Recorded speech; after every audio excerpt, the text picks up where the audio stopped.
Hey folks, welcome to my second Liberty's Flame vlog. This one's entitled, What Do These Terms, Conservative and Progressive, Mean?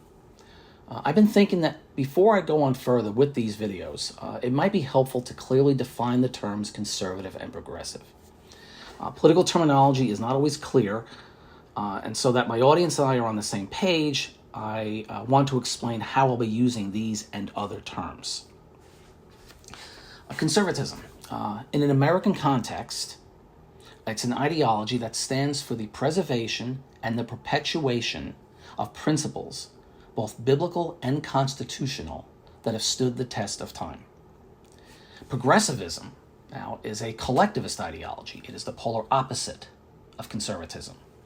It is not the good of the individual, but the good of society as defined by the state that is paramount. To achieve this, it must invert America's founding, which is very dangerous, and replace God with the state as the definer of civil liberties. While each ideology claims to stand for freedom and fairness, they each define these terms quite differently. Now, these descriptions are for the sake of simplicity and clarity, and more could certainly be said about each. But we'll be covering both of these competing worldviews in greater detail in future videos. Now, what about the terms left and right? You probably know that the former means liberal or socialist or progressive, and that the latter means conservative. But why? Well, according to the History Channel, these terms come from the seating arrangements of the French National Assembly when they were trying to draft a new constitution in 1789. The members of this body became divided over just how much power the king should have, and soon they arranged their seating accordingly. Those on the left side of the hall were against the monarchy, and those on the right side seats were more traditional and supported the French king. Now, as long as I'm addressing political terminology, let me wrap this up by defining four other terms: liberalism, socialism, communism, and fascism. These are all left-wing phenomena, but oftentimes they are used inconsistently. The word fascist, for example, is often flung around as an insult towards conservatives, further muddying its proper understanding.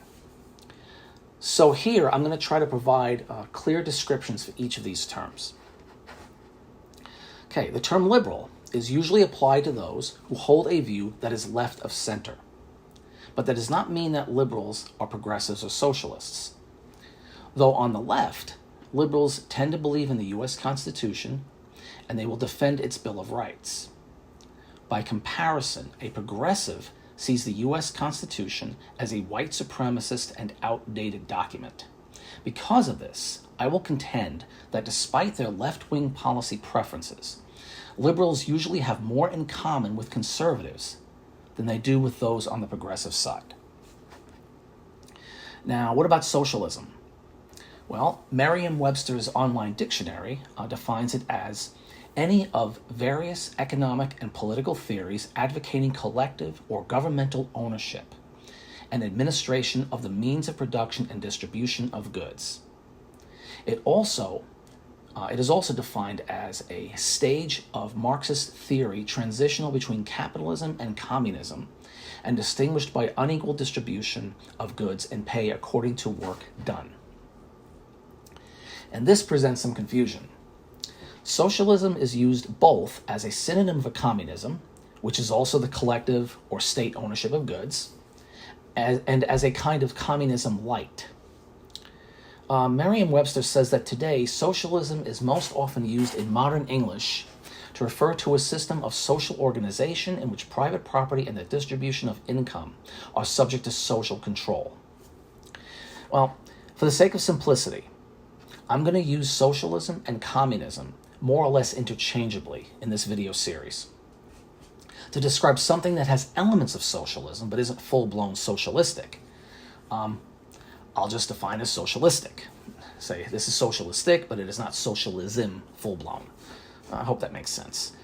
Well, now fascism. Okay, Fascism is a term that is sorely misused and misunderstood. In fact, a formal, generally accepted definition does not seem to exist among historians or academics, at least based on my reading. Perhaps some of you folks out there know of a generally accepted definition. If so, please feel free to drop it in the comments section. But according to our leftist professoriate, it's a far-right phenomenon and the last stage of a dying capitalistic system. However, that would seem to be inconsistent with history, as two prominent fascists from the 20th century, Benito Mussolini and Adolf Hitler, could attest. These men began their careers as socialists and were hardly fans of free market competition or large private corporations doing their own thing. So what is fascism exactly? I'm going to go with Jonah Goldberg's definition from his 2009 book entitled Liberal Fascism. He writes, "Fascism is a religion of the state. It assures the organic unity of the body politic and longs for a national leader attuned to the will of the people. It is totalitarian in that it views everything as political and holds that any action by the state is justified to achieve the common good." Sound familiar? It takes responsibility for all aspects of life, including our health and well-being, and seeks to impose uniformity of thought and action, whether by force or through regulation and social pressure. Everything, including the economy and religion, must be aligned with its objectives. Any rival identity is part of the problem, and therefore defined as the enemy. He goes on to say, "I will argue that contemporary American liberalism embodies all of these aspects of fascism." Well, I hope this was helpful. Political terminology is often vague and confusing, so for the sake of clarity within my vlog series, I wanted to try to put some of that confusion to rest. I hope I succeeded. So that's it for this round of Liberty's Flame. In upcoming videos, I will begin addressing current events and some of the more serious issues facing these disunited states. Till next time.